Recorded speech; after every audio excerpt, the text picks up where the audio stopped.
Welcome to the Unitarian Universalist Congregation of Fort Myers. It is our mission to love, grow, and serve for and with our community. Our Unitarian Universalist faith places love at the center of our shared values, and love is the power that brings us together. We welcome you to join our community of people who love on our own terms, express gender in our own ways, and are a range of sizes and abilities. Here, we strive to share all of our ethnic backgrounds. We ask no questions about your origins or status, and we respect each other's pronouns. We celebrate our differences as we do our similarities. At UUCFM, we practice community as a verb. We draw upon the dynamic aspect of community, emphasizing the actions of engaging with each other and building cooperation. We engage in participation rather than showing up as a static group. Here we are called to radical hospitality for all. And practicing community in this way means that we embrace our whole selves. Here, our shared values weave us into a community that makes us greater than we are individually. If you are seeking a welcoming place to call home, to worship in your own way, to seek truth together, we hope you will find it within our congregation. June marks National Awareness Months for PTSD, safety, men's health, migraines and headaches, and National Papaya Month, among others. June also brings the summer solstice and Father's Day, both on the 21st. On the 19th, we celebrate Juneteenth Freedom Day, commemorating the enforcement of the Emancipation Proclamation ending slavery. Last, but certainly not least, June is recognized as Pride Month, in remembrance of the June 28, 1969 Stonewall Uprising, which ignited the modern LGBTQIA++ liberation movement. I am Andrea Joy, and it is my pleasure to be your worship associate this morning, serving with fellow worship associate Lesley Peterson. Creating beautiful music for us are our music director, Dalton, our violinist, Lesley Peterson, and our small but mighty choir. Providing sound, lights, and Zoom are our amazing tech team who make this hybrid service, blending live and Zoom attendance possible. Thank you for all your hard work and dedication. If you are attending by Zoom, I am pleased that you are able to join us in the virtual.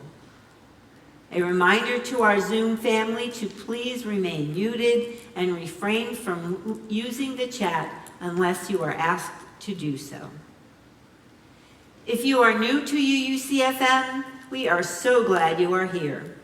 We would love the opportunity to get to know you, and we ask that you fill out a connection card at the welcome table in the narthex If you are joining us online, you will find the link in the chat, in the Zoom chat. Members may also use this card to update contact information or share a caring concern with our pastoral care associates. And now for a call.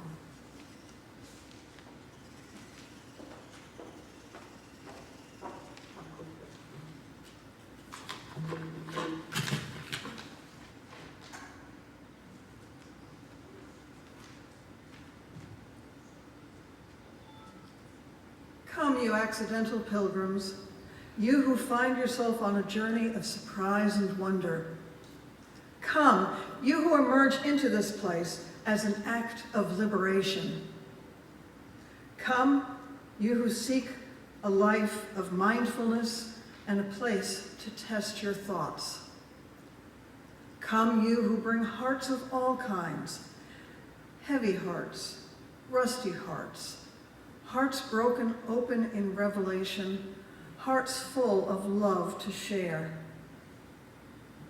Come, you who seek courage, and you who have more courage than you realize. Come, you who stand behind the curtain, gathering up the resources to claim your truth. Come, you who have been in a bubble, you who are poised for transformation. We begin our story again, gathering courage, love, mindfulness, and a sense of purpose. We gather as people of all ages, of different abilities, different backgrounds, and different perspectives. We share a covenant, a direction for our shared journey, and a commitment to encourage and challenge one another to spiritual growth. This path will ask much from us. Let us move forward with love.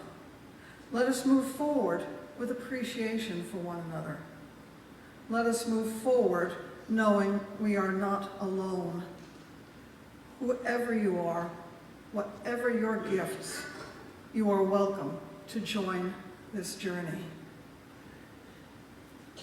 And now, in that spirit of fellowship and togetherness, we are going to pass the peace for about 2 minutes. So get up and greet your neighbor, hug if you're a hugger, if hugs are welcome to you.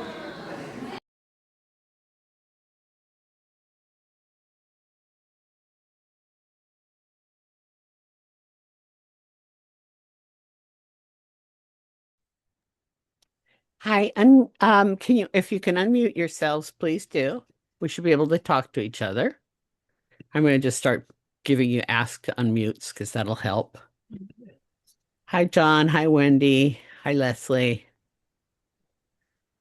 Morning. Morning. Mary, I think you're here too. Okay, somebody's unmuted. This is good. Margie. Hi, Margie. How are you? Oh, I'm working through dizziness and I'm getting physical therapy and it's really helping my balance. So Well, that's really good. Ditto for me on all of those.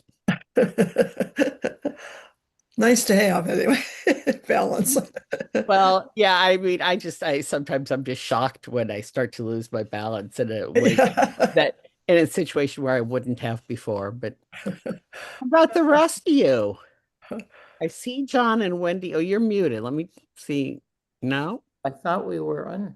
now you're unmuted. Thank you. Okay, good. I'm trying to get us visible. Well, you don't necessarily have to be visible because we only have 2 minutes. How are you doing? Good. Well, very, very busy. Yeah, I know. It's There are- coming along, but the place looks like we've just taken an egg beater and mixed everything all up.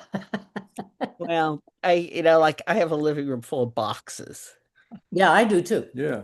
We can show you, but we won't.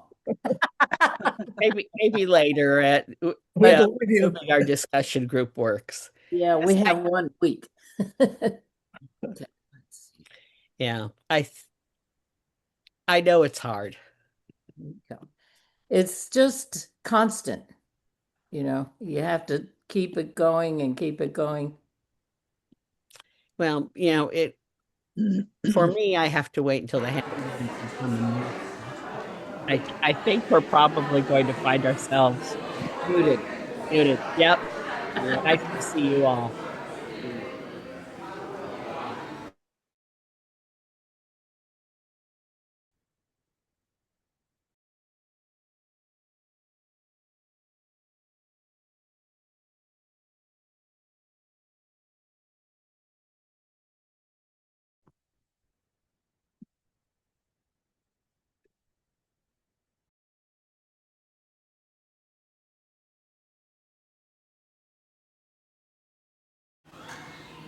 As we gather together for worship this morning, being both near and far, we light our chalice as we do each week.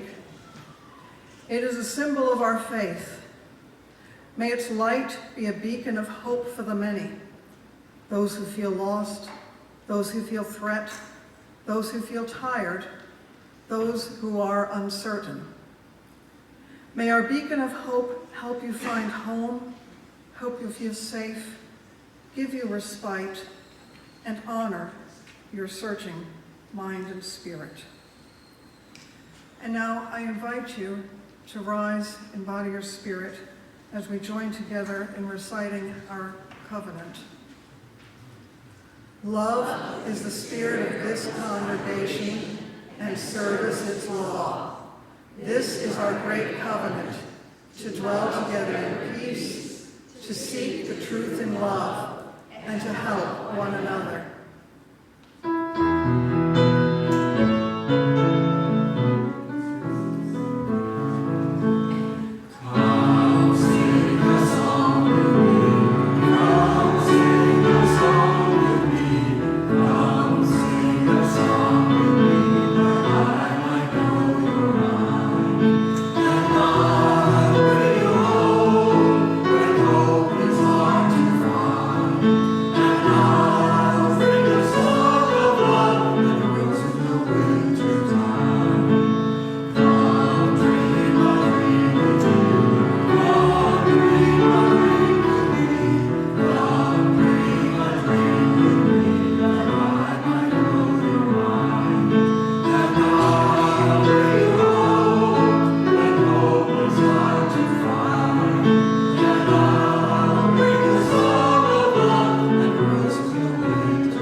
Ages is The Walrus and the Carpenter. And I asked Jennifer, Nancy, and Lucas to come up and help me tell the story. The Walrus and the Carpenter by Lewis Carroll. The sun was shining on the sea, shining with all his might. He did his very best to make the billow smooth and bright. And this was odd because it was the middle of the night. The moon was shining sulkily because she thought the sun had got no business to be there after the day was done. "It's very rude of him," she said, "to come and spoil the fun." The sea was wet as wet could be. The sands were dry as dry. You could not see a cloud because no cloud was in the sky. No birds were flying overhead. There were no birds to fly. The walrus and the carpenter were walking close at hand. They wept like anything to see such quantities of sand. If this were only cleared away, They said, it would be grand. If 7 maids with 7 mops swept it for half a year, do you suppose the walrus said. that they could get it clear? I doubt it. Said the carpenter, and shed a bitter tear.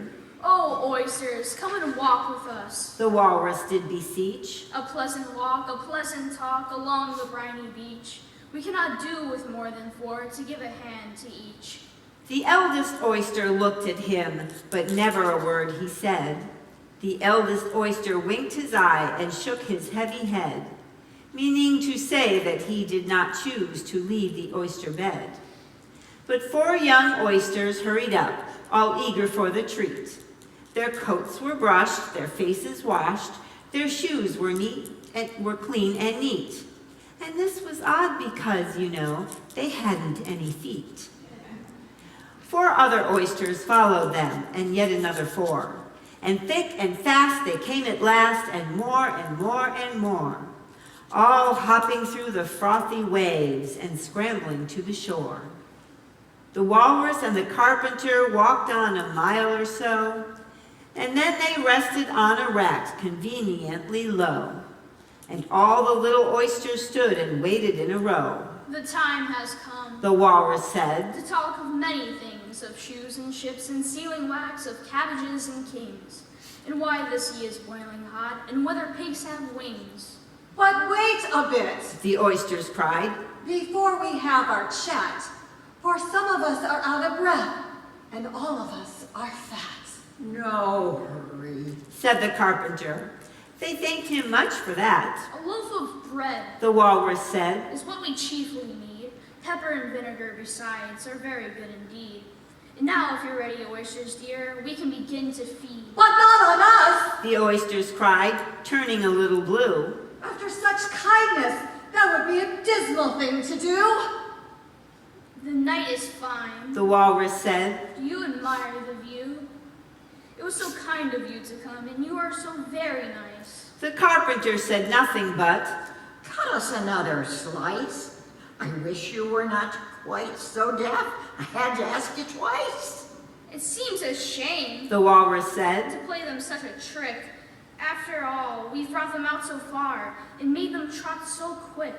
The carpenter said nothing but, The butter's too thick. I weep for you. the walrus said. I deeply sympathize. With sobs and tears he sorted out those of the largest size, holding his pocket handkerchief before his streaming eyes. Oh, oysters, Said the carpenter. you've had a pleasant run. Shall we be trotting home again? But answer came there none, and this was scarcely odd because they'd eaten every one. Thank you, guys.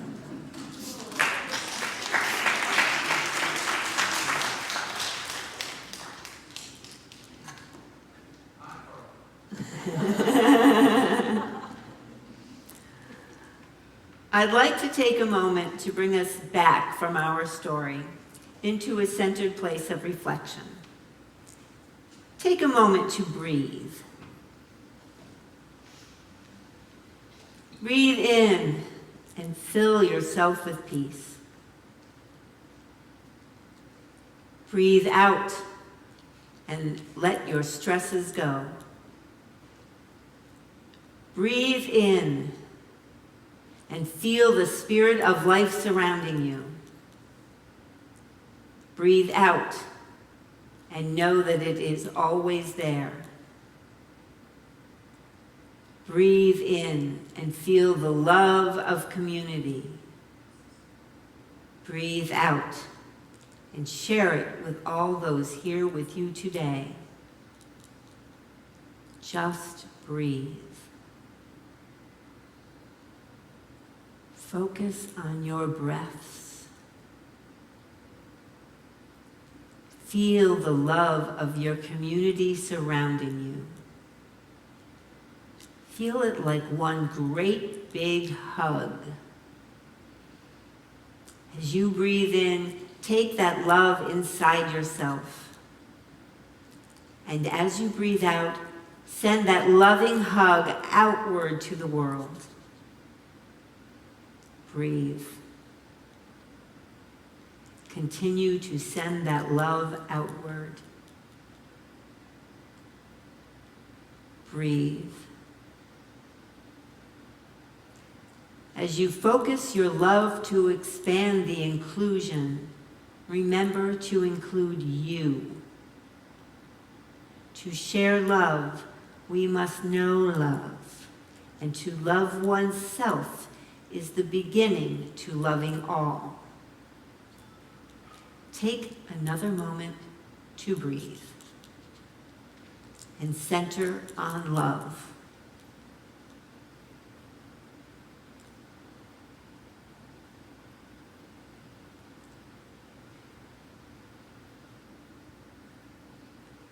Now, as you breathe, bring yourself back to the here of our sanctuary and the now of our time of worship as we return to our service. Open your eyes as you are able.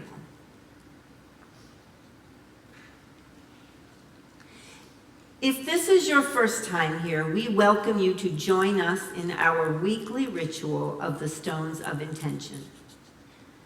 We share our bond with one another in the sharing of these stones.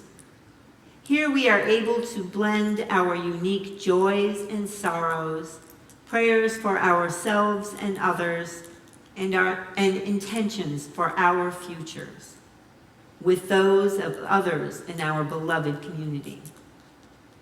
If you have a stone with you this morning, I invite you to hold that stone close, focusing on what you pray for. If you do not already have a stone, you can find one in the baskets next to the bowls of sand. During the musical meditation, we invite you to come forward, choose a stone, and hold it as a prayer or intention. Then place your stone in the bowl of sand. When we place our stones together, we create a visible reminder that our prayers are woven together and that we are connected as community. That connection brings the power of loving and caring. For our virtual attendees, you can place a virtual stone of intention using the Zoom chat box. For the first stone, I would like to place the stone in remembrance of June 19, 1865, when Union soldiers arrived in Galveston, Texas, to enforce the Emancipation Proclamation, the day we celebrate as Juneteenth. May freedom spread throughout this land, overcoming the current wave of fascism we face. And may this freedom finally encompass all people.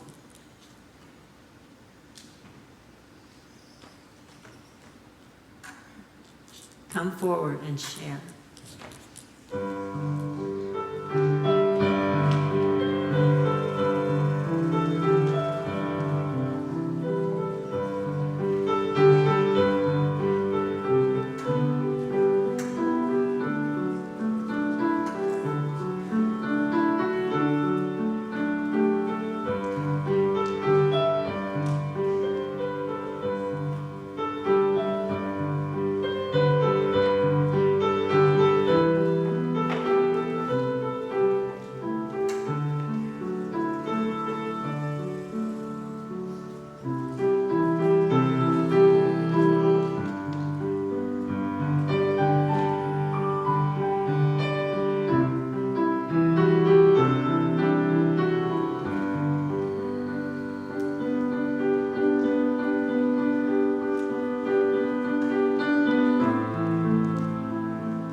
I'd like to place the final stone for all the fathers, those who have served the role of father, and those who have had difficult relationships with their fathers.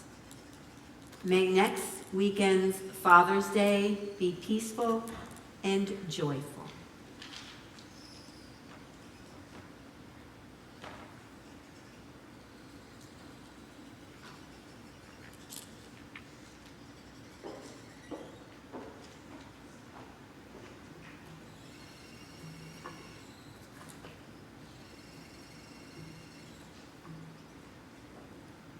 I'd like to begin by thanking Andrea, Lucas, Nancy, and Jennifer for their very fine recital of the poem by Lewis Carroll.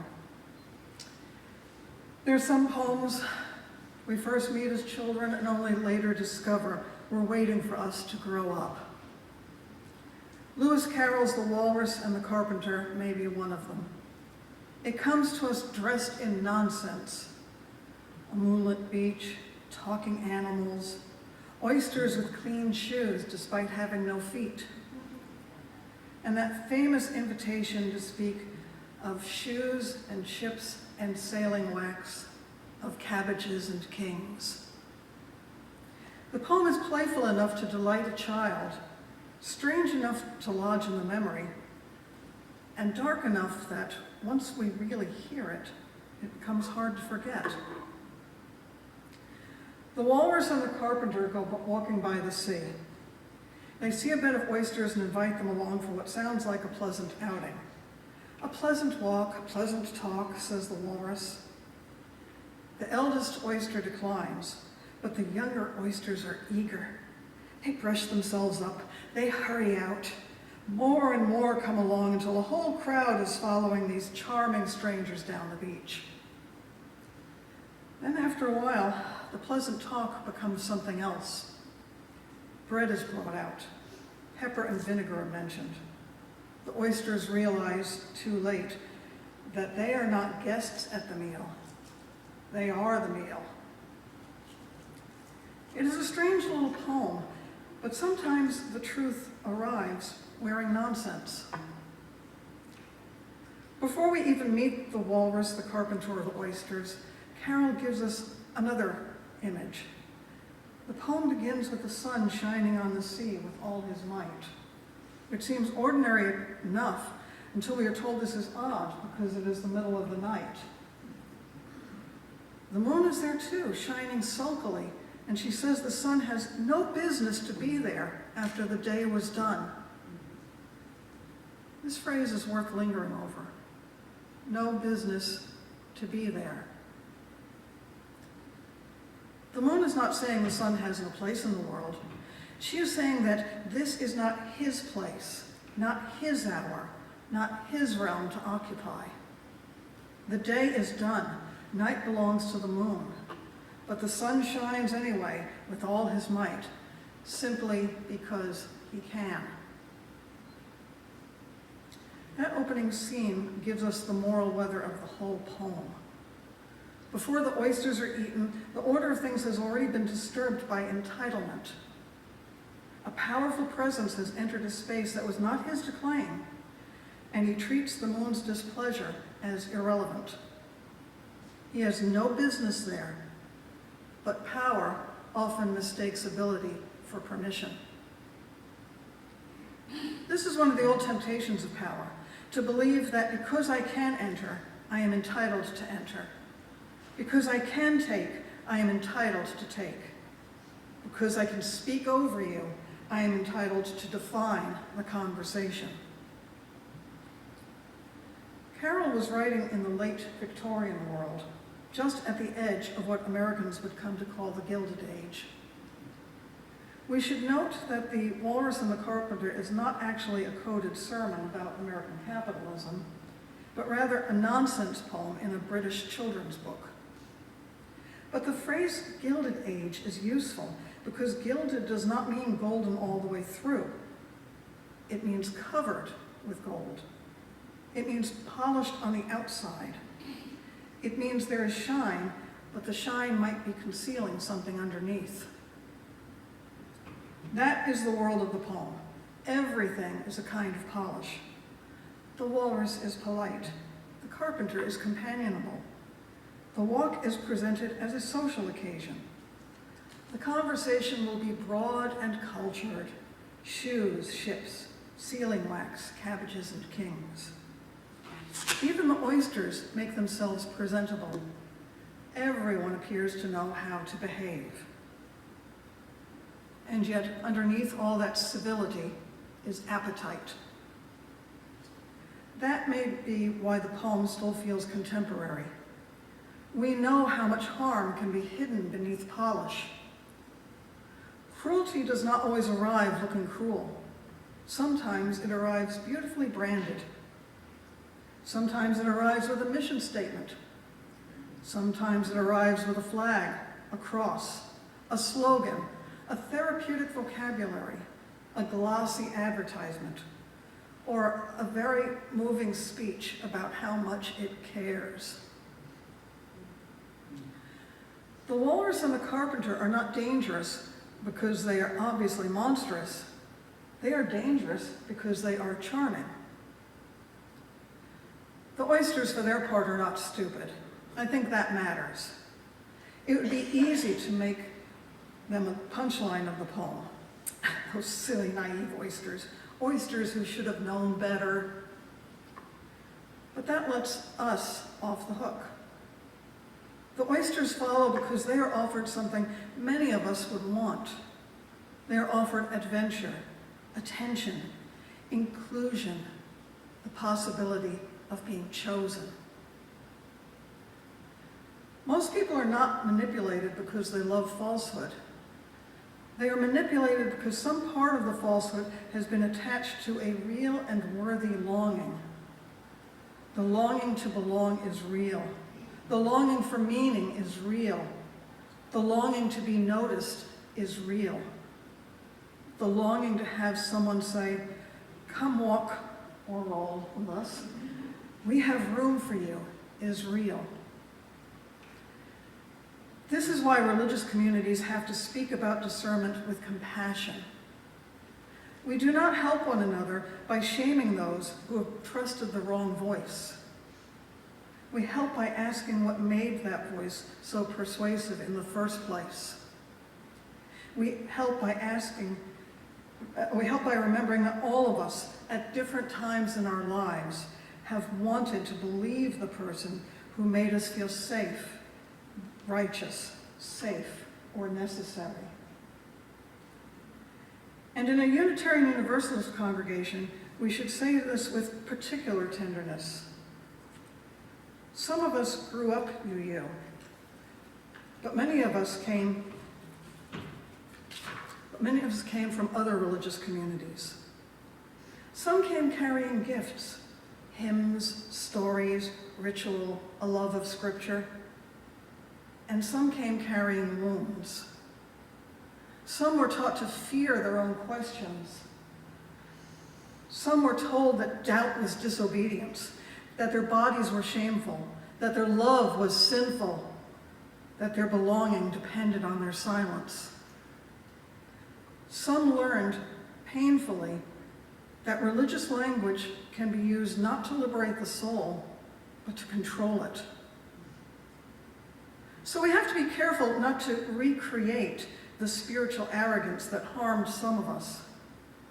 We are not here to say, this time we are the ones with the truth and everyone else is deceived. The point is not to replace one unquestionable authority with another. The point is to ask how any community, including our own, can practice trust without coercion, leadership without domination, and belonging without fear. That is what makes discernment different from suspicion. Suspicion says, never trust again. Discernment says, let us learn how trust becomes trustworthy. The Christian tradition has its own language for this. In his second letter to Timothy, Paul issues a warning. For the time will come when they will not tolerate sound doctrine, but wanting to have their ears tickled, they will accumulate for themselves teachers in accordance with their own desires. For Unitarian Universalists, that passage can be tricky. We are not a creedal tradition. Many of us do not speak in the language of sound doctrine the way some Christian traditions do. But I do think that the passage offers a spiritual perspective. It asks us to consider the relationship between desire and belief. Are we seeking what is true or merely what flatters us? Are we drawn toward voices that challenge us into greater love or voices that soothe our appetites and justify our resentments? The walrus knows how to tickle ears. He does not begin with bread, pepper, and vinegar. He begins with pleasant talk. He begins with companionship. He begins with flattery. He says, in effect, "You are special. You should come with us. This will be lovely." By the time the oysters understand the invitation, they have already left the oyster bed behind. A rational humanist tradition approaches the same dangers from another angle. Carl Sagan was deeply concerned about charlatans, not only because they deceive, but because deception becomes harder to escape the longer we live it. Once people have been fooled for long enough, it becomes painful to admit they've been fooled. The falsehood becomes part of the self. The charlatan gains power not merely over our ideas, but over our pride, our belonging, our sense of who we are. Sagan's answer was not cynicism. It was disciplined humility. He urged people to seek independent confirmation, to welcome serious debate, to distrust unsupported authority, to consider more than one explanation, and to ask whether a claim can be tested. He was trying to give people tools for freedom. A mind that can ask good questions is harder to capture. This is where nuance becomes part of discernment. Morally urgent moments often leave little patience for nuance. When people are suffering, calls for nuance can sound like evasion or delay. And sometimes people appeal to nuance because they are reluctant to face the cost of change. But nuance at its best asks us to slow down and see more clearly. In this congregation, some of us may remember a previous minister who often said, "It's complicated." There you go. And she meant it in a good and faithful way. She meant that life is rarely as simple as our first reactions or slogans would make it seem. People are complicated. Grief is complicated. Justice, communities, and even love itself are often complicated. To say it's complicated can be a way of slowing down enough to explore the truth more fully. That is the kind of nuance I mean. The nuance that belongs to discernment is not the refusal to take a stand. It is the discipline of taking a stand with both conviction and humility. It asks us to hold more than one reality at the same time. That a moral vision may be sound, even when the way we pursue it is flawed. That a leader may speak important truth and still need accountability. That our opponents may be wrong without being monsters. That our own side may be morally serious without being immune to ego, simplification, or harm.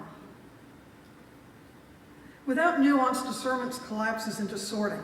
Good people and bad people, pure movements and corrupt movements, brave slogans and cowardly questions. But human beings are almost always more complicated than that. And so are the systems we are trying to change. Nuance slows us down just enough to ask better questions. Not so slowly that we never act, but slowly enough that an action has a chance of becoming wise. Various religious traditions add their own wisdom here. Buddhism asks us to notice the way craving can cloud perception. The Jewish prophetic tradition asks us who is being harmed by the arrangements the powerful call normal. Jesus says that we will know teachers by their fruits. Not by their charisma, not by their confidence, not by how beautifully they speak. More whole, but by what grows from their lives. Do people become more free, more whole, more truthful, more compassionate? Or are there fewer oysters at the end of their walk? That question matters because the most disturbing figure in Carol's poem is not the bluntly greedy carpenter. It is the weeping walrus. The carpenter is ordinary complicity. He does not need a story as long as there's something to eat. The walrus is more complicated. He appears to feel something. I weep for you, he says. I deeply sympathize. But even as he weeps, he sorts out the oysters of the largest size. His sympathy does not interrupt his appetite. His tears do not change his behavior. He feels badly, but not badly enough to stop. That may be one of the sharpest moral insights in the poem. Sentiment is not the same as compassion. Remorse is not the same as repair. Feeling sorry is not the same as doing justice. We have many modern versions of the walrus. A company can release a moving advertisement about community while paying workers too little to live with dignity. A spiritual teacher can use the language of healing while demanding loyalty or secrecy. A social media personality can name real pain and then funnel that pain toward conspiracy, contempt, or profit. And more tenderly, we can see how this dynamic can appear even in communities trying very hard to do good. A congregation can sincerely say, all are welcome, and still need to ask whether that welcome has become tangible enough for people to truly feel at home. That is not a condemnation, but part of the ongoing spiritual work of becoming the beloved community we long to be. Beloved community is not something we achieve once and then possess forever. It is something we keep choosing. Indeed, inclusion is not a finish line that a congregation crosses once and then checks off the list. It is a living practice. It is made and remade in greetings, in budgets, in accessibility, in whose stories are centered, in who gets to lead, and in whether people feel not merely permitted to enter, but cherished when they arrive. The work of inclusion asks for grace, not perfection, courage, not defensiveness, and covenant, not performance. This is also true of slogans. A slogan can awaken conscience, gathering scattered grief into a common cry. But a slogan can also run the risk of getting ahead of a shared understanding of its meaning. It can become a badge of belonging, where repeating the phrase feels more important than wrestling with the difficult questions behind it. One example from recent progressive life is the phrase, defund the police. I want to speak about that carefully, because the grief and anger beneath the slogan were real. After the murder of George Floyd, many people were trying to name urgent truths about police violence, racial injustice, over-policing, and the fact that we often ask armed officers to respond to questions rooted in poverty, addiction, mental illness, homelessness, and despair. At its best, the slogan pointed toward an important question. What would happen if we invested more deeply in mental health care, housing, schools, violence prevention, restorative justice, addiction treatment, and community-based safety? That question still matters, But not everyone understood the intent behind the slogan's words. To some people, defund meant reallocating resources towards other forms of public safety. To others, it sounded like eliminating policing altogether or abandoning communities already afraid of violence. The intention behind the words mattered, and the way the words we heard mattered. A nuanced response would neither dismiss the slogan nor demand unquestioning agreement with it. It would ask what is actually being proposed, which funds, which services, which communities, what safeguards, who is most at risk if the system stays the same, and who might be at risk if changes are made carelessly. How will we know whether people are safer? If a slogan points toward an important truth, then clarity about its meaning becomes part of the work. Questions like these help bridge the gap between the intention behind a slogan and the way in which it is heard. They are the kinds of questions love must ask when love wants to become policy. That perhaps is the Unitarian Universalist lesson in all of this. Not that we should avoid bold speech. There are times when polite language becomes its own form of evasion. The lesson is that we are called to bring our whole selves to the work.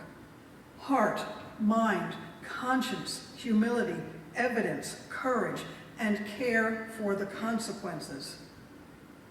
We do not have to choose between prophetic urgency and practical wisdom. Love requires both. And yet there's another temptation waiting for us on the other side of disappointment or disillusionment. After being misled, manipulated, or wounded, it can be tempting to retreat into suspicion. Trust no one, follow no one, stay forever in the oyster bed. There's wisdom in caution, and the eldest oyster deserves our respect. There are times when the holiest word is no. But discernment is not the same thing as fear. The goal is not to become people who can no longer be moved, persuaded, or invited, but rather to become people who know how to trust wisely and well. In these uncertain times, our Unitarian Universalist tradition can help point us toward a steadier path, one rooted in covenant. We are a people who promise to journey together, even when the way is difficult. At our best, we bring reason and reverence into the same room. We place love at the center, and because our relationships are at the heart of who we are, love asks difficult questions. Who benefits from this invitation? Who is being asked to trust without evidence? Are the most vulnerable people becoming more free, or are they becoming food for someone else's dream? And perhaps the hardest question of all, where am I, the walrus? Where have I been so certain of my good intentions that I fail to consider the consequences? Where have I followed the charming voice before asking where the walk was leading? Because that is the deeper tragedy at the heart of the poem. The walrus and the carpenter speak the language of relationship while abandoning the responsibilities that relationship requires. They speak as companions, but they treat others as consumables. Our calling must be different. Discernment without repair leaves us with insight, but no transformation. Repair is how love responds once the truth has been seen. We are called to become people who can hold conviction and humility together, people who can welcome complexity without surrendering moral clarity, people who can speak boldly while still asking difficult questions about power, consequence, and who may be harmed along the way. And so, as we continue to journey together, may we practice nuance, not to escape moral clarity, but to deepen it. May we learn how to trust wisely, love deeply, and remain willing to repair what has been broken. And when the time comes to talk of many things, may we walk or roll together in such a way that no one disappears from the shore. Amen and blessed be.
As Unitarian Universalists, our shared values put love at the center of everything that we do. Among those values of justice and equity also lies generosity. With love at our center, we ask ourselves how we can make our values more evident by our behaviors. In this congregation, we ask the questions of what can we do to help the people who are most vulnerable? What community organizations can we help? Who and how can we assist in doing their work for those who are in need? As Lesley said, there are the kinds of questions love must ask when love wants to become policy. At UUCFM, it is our policy of love to share our offerings with designated community sharing partners. Each of those sharing partners serves special communities. This month, our cash sharing partner is the Coalition of Immokalee Workers. CIW is a worker-based human rights organization internationally recognized for its achievements in the fields of social responsibility, human trafficking, and gender-based violence at work. Their Fair Food program is a partnership that benefits everyone in the supply chain: workers, growers, retailers, consumers. Because the program's unique approach, farm workers can confidently report issues without fear. They work together to support farm workers confronting human rights abuses including systematic wage theft, sexual harassment, health and safety violations, and in the most extreme cases, modern-day slavery in Florida's tomato fields. As part of our loving expression of generosity, you can determine where you would like your funds to serve by indicating it on your check or envelope or in the drop-down menu if you are donating electronically. All loose funds in the collection will be donated to our sharing partner.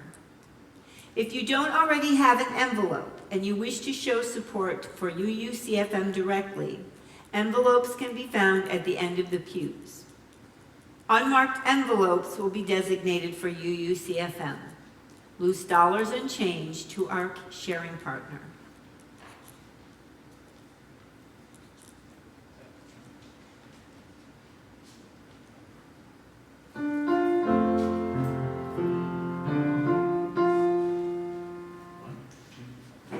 Let us love, let us serve, let us honor one another. Yes, so let us love, let us serve, let us honor one another. Yes, so let us love one another. Let us serve one another. Let us honor one another. Yes, so let us love one another. Let us serve one another. Let us honor one another. Yes, so let us love one another. Let us serve one another. Let us honor one another. Yes, so let us love. Let us serve one another. Let us honor one another. Yes, so let us love one another. Let us serve one another. Let us honor one another. Yes, so let us love one another. Let us serve one another. Let us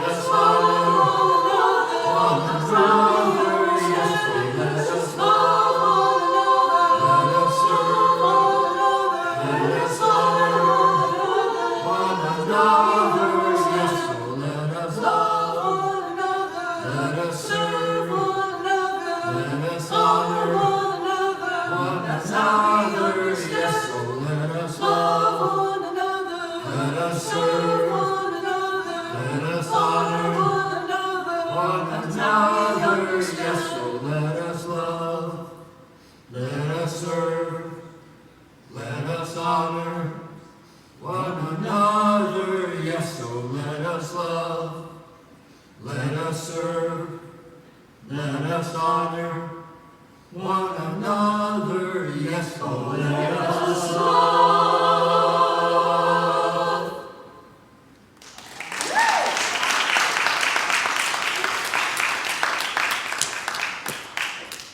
Thank you. And now, let us say our words of gratitude. By the work of our hands and the work of our hearts, our love is made real. May we be grateful for all that is given and grateful for all that is shared.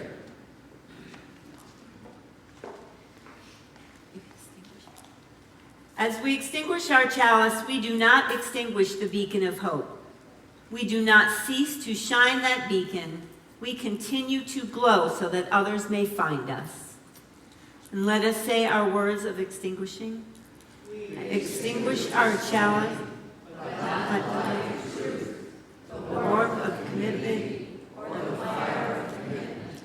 These we carry in our hearts until we are together again.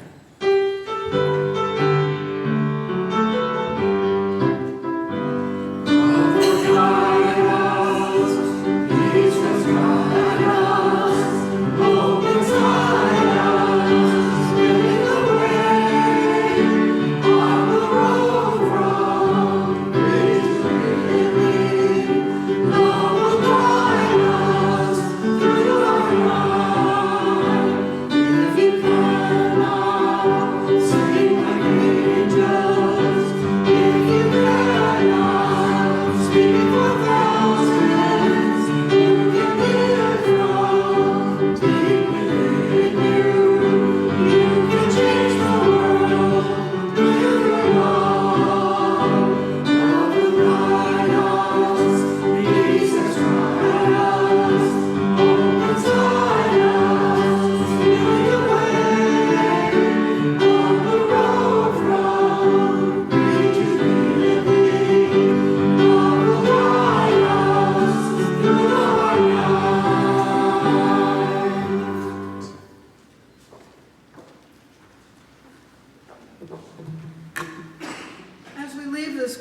travel with open minds, compassionate hearts, and courageous spirits. May we seek the truth with humility, practice love with intention, and journey together in ways that honor the dignity of all. May we have the wisdom to discern, the courage to repair, and the grace to grow. Go in peace.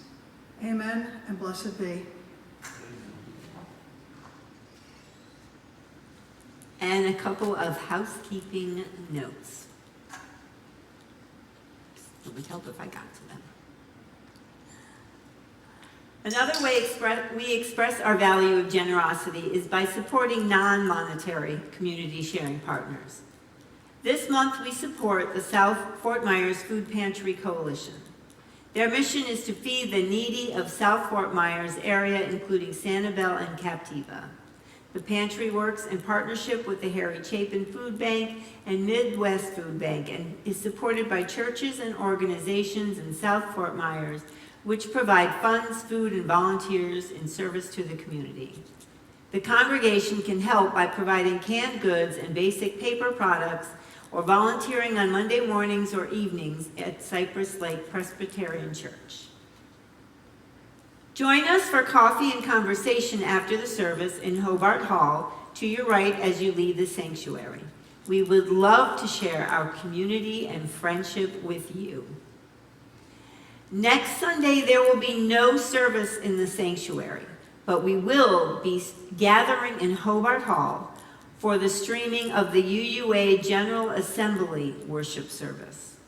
This is our annual opportunity to mark a special time of worship shared with UU congregations around the world. At 10:30 a.m., they will have a shared community sing, and then at 11 a.m., Sunday worship will begin. The service is expected to run 90 minutes until 12:30. Please feel free to bring snacks to share. Details for accessing the feed from home will be able to be found in this week's bulletin email or on the UUA website, uua.org, for those who wish to watch from home. There will be no Zoom, just the UUA streaming. Since the 21st would normally have been Potluck Sunday, the potluck has been rescheduled to the 28th. After Lesley and I leave the sanctuary, please greet your neighbors and join us in Hobart Hall. Blessed be.